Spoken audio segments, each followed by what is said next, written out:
Boa tarde. Cumprimento o presidente Almir Vieira, as vereadoras e vereadores aqui presentes, aos que estão nos assistindo pela TV Legislativa, e especialmente ao grupo de portadores de fibromialgias presente hoje nesta casa, a qual tenho a honra de representá-los nessa sessão. Vamos aqui falar um pouco sobre a questão da fibromialgia e das políticas públicas para aliviar a dor, né, de quem sofre com essa enfermidade. Gostaríamos de agradecer em especial ao vereador Maurício Gol, que recebeu e acolheu o grupo e seus anseios no seu gabinete. Gostaríamos de agradecer também, antecipadamente, o estacionamento com vagas reservadas para fibromialgia, a carteirinha de identificação para portadores de fibromialgia, do cordão de girassol, mesmo antes de ser sancionado no dia 19, o último, pelo presidente da República, senhor Luiz Inácio Lula da Silva, o que prova, né, que essa casa está em consonância, pelo menos, com a dor desse grupo aqui presente. A Lei 5.486 de 2020 alterou a Lei de Inclusão com Pessoa de Deficiência, de 13.146 de 2015, onde prevê o uso do cordão de fitas com desenhos de girassóis por pessoas com deficiências não visíveis externamente. No último dia 19 de julho, que foi aprovado e sancionado pelo presidente Lula, como símbolo nacional da identificação de pessoas com deficiências ocultas, onde se enquadram os portadores de fibromialgia. É de importância vital a lei ser sancionada a nível federal, para a elaboração de políticas públicas que atendam e garantam a qualidade de vida das pessoas portadoras de fibromialgia, já que a mesma não tem cura, mas pode ser amenizada através de inúmeros tratamentos paliativos. A síndrome da amplificação dolorosa é frequente se achar que a doença está ligada a aspectos emocionais e psicológicos. É claro que qualquer dor se intensifica com a depressão. Se a pessoa estiver deprimida, irá afetar o sistema imunológico de defesa do organismo e, consequentemente, irá sentir mais dor. Imagine essa dor podendo ser potencializada até 10 vezes mais quando a pessoa é acometida de fibromialgia. Muitos talvez podem estar se perguntando por que eu estou aqui. Porque eu também sofro de fibromialgia. E a fibromialgia, sim, afeta mais as mulheres do que os homens. A vida, né, dá voltas, e por um acaso hoje encontro a Naira aqui, que está no grupo, e a gente se encontrou lá em Curitiba, quando meu filho fazia tratamento para câncer, e o filho dela também, para leucemia. Enfim, né, ela teve a graça, o filho dela continua com ela, mas o meu faleceu. Mas ambas temos fibromialgia. Será que foi de toda a questão emocional que a gente sofreu? Com certeza absoluta. Não é fácil ser mulher, ser mãe, num estado diferente, ter filhos, fazendo quimioterapia em um momento da nossa história que nem sequer a gente teria alguma ajuda do governo para manter, né, se manter em tal lugar. Então, sim, ela afeta principalmente as mulheres. Segundo os médicos, a fibromialgia afeta 90% das mulheres. Existem pacientes com fibromialgia que não são decorrentes de fatores emocionais, como alerta o Dr. Roberto Raimann, médico e presidente da Sociedade Brasileira de Reumatologia do Hospital Albert Einstein, em São Paulo. Ele diz que o diagnóstico pode ser dado por um clínico geral, e para isso precisa-se ficar atento a pontos onde as dores são recorrentes, intensas. Ari, a imagem, por favor. Como na região cervical, lombar, extremidades como mãos, pés e ombros, ou seja, os membros superiores são os mais afetados. Uma mãe com fibromialgia tem até 8 vezes mais chances de ter uma filha com fibromialgia, pois envolve fatores genéticos e ambientais e pode surgir em qualquer fase da vida. Uma porcentagem consegue controlar os sintomas com atividades físicas, outras já precisam de remédio permanente. A fibromialgia é uma condição crônica. Há flutuações no quadro clínico, dependendo do quadro, algumas vezes dependerá de mais medicamentos. A dor da fibromialgia é incapacitante. Os casos graves não são a regra, mas para não evoluir para caso grave, é necessário políticas públicas que nos forneçam o tratamento paliativo, melhorando assim a qualidade de vida dos portadores, fazendo um uso menos intenso de medicamentos como pregabalina, corticoides, né? Exercícios de musculação, hidroterapia, atividade aeróbica, natação, fisioterapia, acupuntura, que em alguns AGs, por exemplo, já são oferecidos a questão da acupuntura. Deve ser uma atividade adequada ao condicionamento físico de cada pessoa. É necessária a supervisão de um profissional para avaliação do quadro e o ajuste da intensidade dos exercícios. Todos esses tratamentos paliativos se tornam onerosos e, para as mulheres, que são a maioria acometidas pela doença, praticamente impossível de manter devido aos altos custos.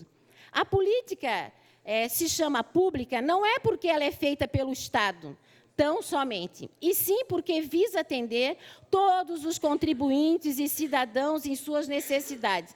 Essa é a função dos impostos que pagamos. O Estado, o município, precisa cuidar das pessoas, e principalmente as que estão em sofrimento intenso, pelo menos um alívio à sua dor.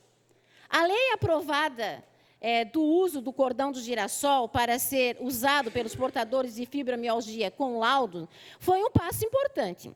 Mas tirá-la do papel é ainda mais importante. E implantar políticas públicas que amenizem o sofrimento dessas pessoas é essencial, pois medicamentos, como o uso de corticoides e outros já fornecidos pelo SUS, alivia, mas não é a cura, já que sabemos que não tem cura essa enfermidade. Embora muitas vezes estejam também em falta no postinho.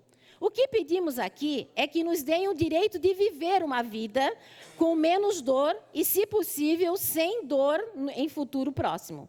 Para isso, precisamos dos tratamentos paliativos. No quadro de fibromialgia, o distúrbio do sono é associado. As pessoas dormem pior do que as outras que não são acometidas pela fibromialgia. Os quadros psicológicos negativos afetam os portadores de fibromialgia. Há uma piora física relevante no período que antecede a menstruação, causando um cansaço extremo. Segundo a reumatologista do Hospital Santa Clara, o reumatologista, Dr. Fernando Gasparim, a doença não afeta somente as mulheres, porém, elas são as mais acometidas. Não há um fator estabelecido, mas alguns podem contribuir para isso, como distúrbios do humor, depressão e, em alguns casos, os distúrbios hormonais. Pesquisa realizada pelo Instituto da USP em 2021 mostra que as mais afetadas durante a pandemia do Covid-19 com sofrimento psíquico foram as mulheres. Segundo o neuropsicólogo, elas cumprem dupla jornada. Acompanham o desenvolvimento escolar dos filhos e, na pandemia, mais pessoas permanecem dentro de casa. Além das preocupações relacionadas ao próprio vírus, iminência de contaminação, necessidade de mudança de hábitos de higiene, redução de convívio social, familiares adoecidos e, principalmente, o aumento da violência doméstica. Todas essas circunstâncias geram estresse e podem ser gatilhos detonadores da fibromialgia. O sofrimento psíquico também atingiu quem morava sozinha. Não tinha filhos, muitas delas estavam desempregadas. Tinham um histórico de doenças crônicas. 25,9% relatam ter tido contato com pessoas com diagnóstico de Covid. 35,2% dizem sentir pânico durante a pandemia. Uma das hipóteses é que a pandemia tenha deixado esse grupo mais vulnerável a um estado de falta de perspectivas e incertezas quanto ao futuro, o que teria causado mais sensações de desconforto, angústia, ansiedade e desamparo. Segundo os dados do Anuário de Segurança em Números de 2023, cresceram todos os indicadores de violência, sendo registrados 245.714 agressão e violência doméstica, 613.529 ameaças e 102 acionamentos por hora ao 190. Contabilizou-se ainda 147 casos diários de stalking e violência psicológica nas redes sociais, onde as mulheres são as maiores vítimas dessas violências. Senhor presidente, o senhor me cede mais 2 minutos? Vou lhe conceder mais 2 minutos. Obrigada. Então, diante de todos esses dados, nós estamos aqui hoje para pedir políticas públicas voltadas para esse grupo. A gente sabe que a FURB é pública e nós temos piscina na FURB, inclusive piscina aquecida. Quem sabe a prefeitura não possa fazer um convênio, porque eu mesmo faço hidroginástica 3 vezes por semana e os sintomas da fibromialgia têm diminuído drasticamente, né? Estamos aqui para pedir, talvez, que a gente possa fazer, já que agora ela foi sancionada e é uma lei federal, as políticas públicas são mais fáceis de acontecer se a gente tiver um projeto e tudo mais, já que a gente pode pedir, né, dinheiro para o governo federal para essas práticas. Por exemplo, nós também gostaríamos que tivesse um espaço, se possível, no Pró-Família, ou então um outro convênio, para que a gente tenha uma qualidade de vida. Pois, né, uma equipe multidisciplinar que sejam preparadas para atender especificamente as pessoas acometidas da fibromialgia, dando ênfase aos tratamentos paliativos fundamentais para uma vida de qualidade desta parcela da população, pois o sofrimento nosso não é só um sofrimento físico, é um sofrimento da alma. Por isso, a gente pede encarecidamente, a gente não quer tirar a vaga de nenhum deficiente lá, porque já está rolando isso, o que a gente quer é que tenha mais vagas para que o pessoal de fibromialgia aguda possa usar, o que a gente quer é respeito, o que a gente quer é que vocês saibam que as mulheres, sim, sofrem muito mais na sociedade que a gente vive.